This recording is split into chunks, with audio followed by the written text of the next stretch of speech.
열왕기하서 5장 15절에서 19절까지입니다. 나만은 아람의 군대 장관입니다. 왕의 아주 가까운 측근입니다. 그가 이스라엘에 와서 선지자 엘리사의 말대로 요단강에 가서 몸을 7번 씻음으로 나병이 고침을 받게 됩니다.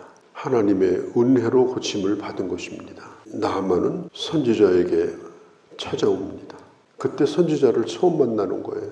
자기가 고침을 받으니까 선지자를 친히 와서 뵙게 되는 겁니다. 성경에 보면은 그가 와서 마차에서 내려가지고 선지자에게 고마움을 표시합니다. 그러면서 하는 얘기가 오직 하나님만이 살아계신 온 천하에 하나밖에 없는 신이라고 하는 것, 그걸 제가 알게 됐습니다.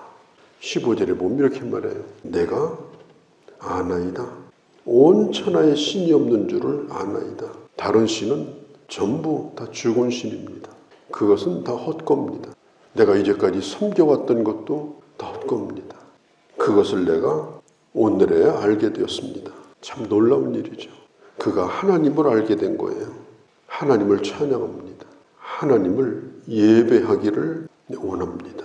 먼저 예물을 가져온 걸 주고 가려고 선지자에게 요청을 하죠. 이걸 받아달라고. 그때 선지자가 그걸 거절해요.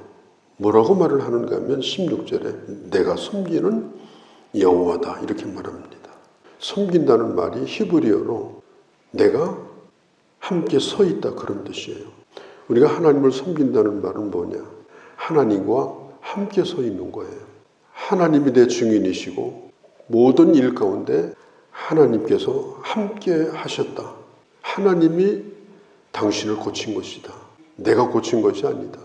나에게 사례를 할 필요가 없다. 그것을 엘리사가 강조하는 겁니다. 하나님이 나와 함께 하심으로 이 일을 이뤘을 뿐입니다. 나는 하나님의 도구로 사용되었을 뿐입니다. 나는 하나님의 종입니다.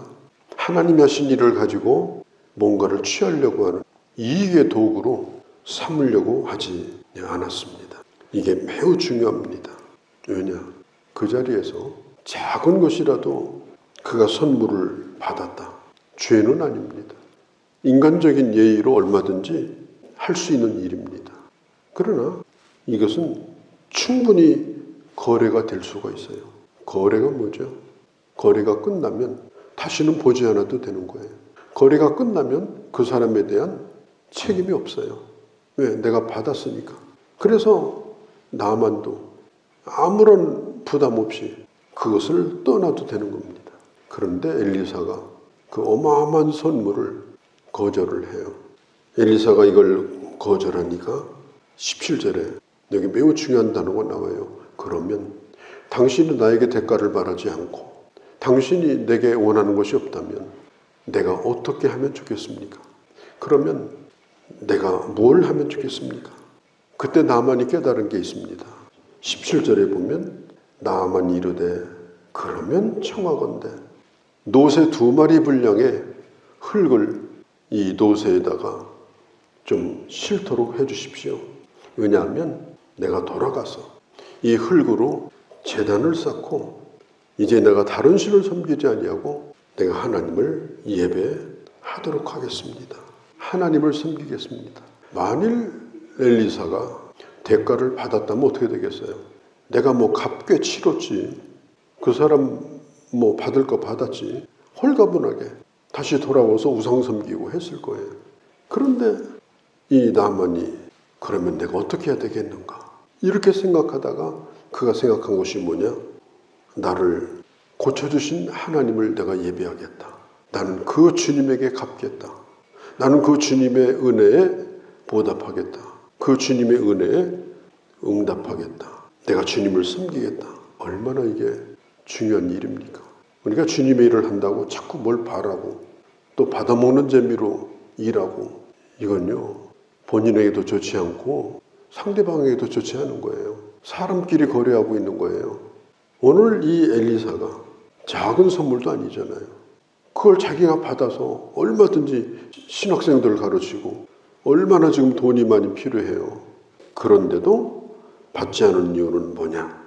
은혜가 은혜 되도록, 하나님이 거저주신 은혜가 하나님의 은혜 되도록 그렇게 해야 되는 것입니다. 하나님의 일을 할 때 하나님의 은혜로 우리가 선물도 받고 또 그럴 수도 있습니다. 그런데 왜 안 가져오는 거야? 잘못 가도 한참 잘못 간 거예요. 우리가 기억할 게 있습니다.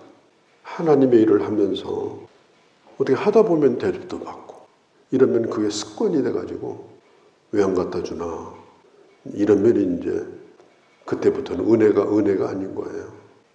하나님의 은혜가 되려고 하면 엘리사 같은 마음을 가져야 됩니다. 그러니까 나만이 딱 생각하는 거예요. 그러면 제가 어떻게 할까요? 자기 스스로가 얘기하는 거예요. 선물을 도로 가져가면서 내가 이스라엘의 흙을 떠다가 제단을 쌓고 내가 하나님을 예배로 섬기겠습니다.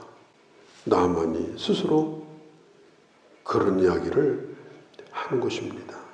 은혜를 받으니까 제일 먼저 일어난 현상이 뭐예요? 그가 예배자로 변화가 된 겁니다. 그리스도인의 삶의 변화 가운데 첫 번째 일어나는 변화가 뭐냐? 예배드리고 싶은 거예요. 나는 예배드리고 싶다. 그러면 은혜 받은 겁니다. 예배가 별거 아니고 예배가 그냥 선택사항이고 이러면 신앙생활은 많이 깨져버린 겁니다. 이방인도 은혜 받으니까 그 땅에 흙을 퍼다가 제단 쌓고 예배드리겠다고 하니까 참 얼마나 귀한 일입니까? 그런데 이 나만에게 현실적인 고민이 생겼어요. 그게 뭐냐? 돌아가면 현실적으로는 그렇지 못합니다. 그래서 18절에 보면 나만이 참 솔직한 사람이에요. 이렇게 말해요. 선지자요. 나를 용서해 주시기를 바랍니다. 나만이 하나님을 만나고 나서 자기 현실과 신앙 사이에서 그가 지금 고민을 지금 하고 있어요. 우리나라도 이런 어려움이 있잖아요. 조상 대대로 섬겨오던 잡신, 샤머니즘, 생명이 없는 저 산속에 있는 수천 년 된 종교, 이거 다 헛거거든요. 그런데 그 집에 예수를 믿는 사람이 생기면 조상 대대로 우리 집안은 이런 집안인데 이러면서 핍박이 오기 시작하면요. 갈등이 대단합니다. 저도 예수 믿고 나서 이제 제사에 참여를 했었는데 저는 정말 힘든 부분이 있었어요. 우리 아버지는 제사를 지낼 때 절을 하시는데 장남인 저는 절을 안 했거든요. 그것도 무릎 꿇고 기도한 것이 아니라 그냥 서서 목례로 제가 기도할 때 인간적으로 참 마음이 아팠어요. 우리 집에 제사가 많았습니다. 비록 제가 어린 나이 때지만은 인간적으로 우리 아버지가 진심으로 조상에게 그렇게 하시는 거잖아요. 그거 하려면 참 정성을 다 해요. 내가 옆에서 어릴 때부터 봤으니까.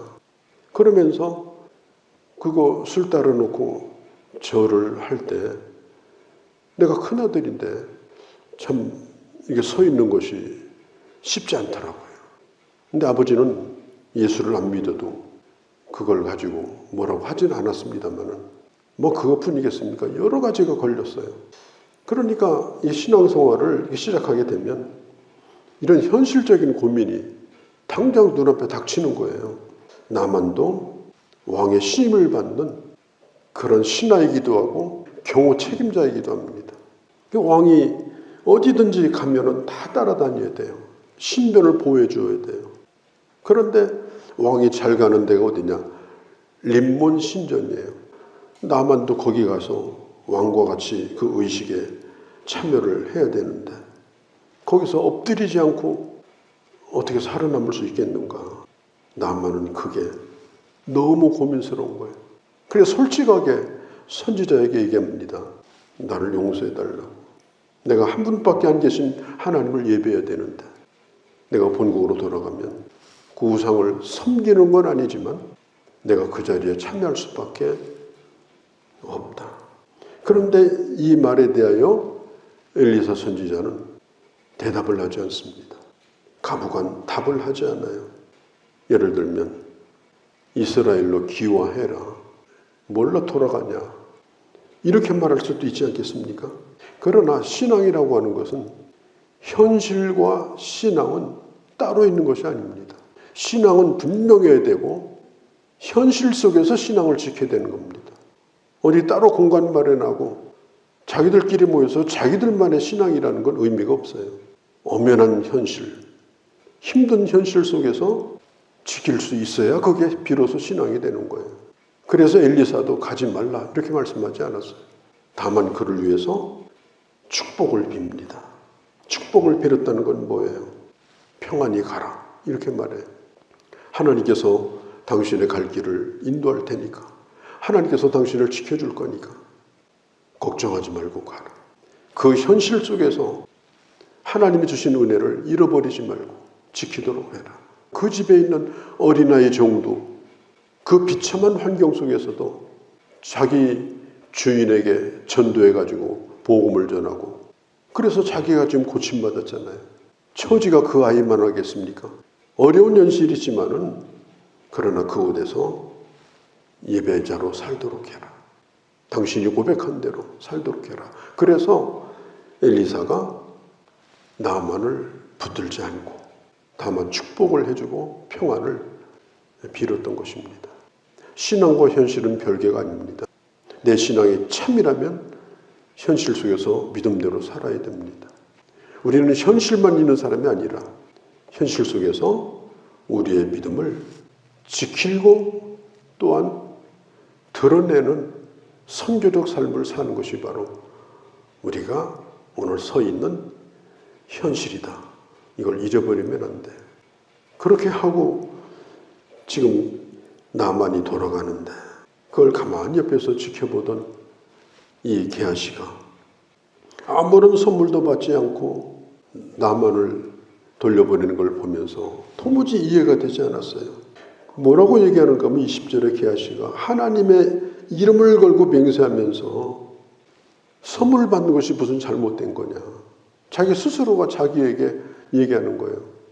아니, 일 좀 했으면 뭐 좀 받아도 되는 거 아니냐. 아니, 뭘 하든지 적어도 심부름값이라는 건 있는 건데 게하시는 마땅히 받을 수 있는 것이라고 생각하고 선지자를 이해할 수가 없었습니다. 우리가 하나님의 일을 하면서 심부름값은 받아야지, 우리가 그런 생각을 가지고 마땅하다고 생각한다면 하나님의 은혜를 벌써 거기다가 먹칠을 하는 겁니다. 이 게하시가 그런 생각을 가진 거예요. 그래서 갑자기 나만에게 가가지고 선지자에게 어려운 사람들이 왔는데 선지자가 무슨 돈이 있겠냐, 저기 뭘 좀 달라 그러면서 몇 가지 요구를 냈습니다. 거짓말이거든요. 그렇게 해가지고 넓은 평원은 안 되니까 저 언덕이 있는 데쯤 가다가 거기서 물건을 받아가지고 자기 집에다가 갖다가 숨겨놨어요. 나만이 가만히 보니까 게하시 안색이 안 좋아. 벌써 욕심이 있는 거예요. 이게 뭔가 나쁜 생각을 하고 있는 거예요. 태어난 척하지만. 그래서 오히려 22절에 보면 나만이 물어보는 거예요. 아니, 얼굴색이 왜 저러냐? 평안하시냐? 뭐 걱정이 있냐? 그러니까 이 게하시가 아니요, 나는 평안합니다.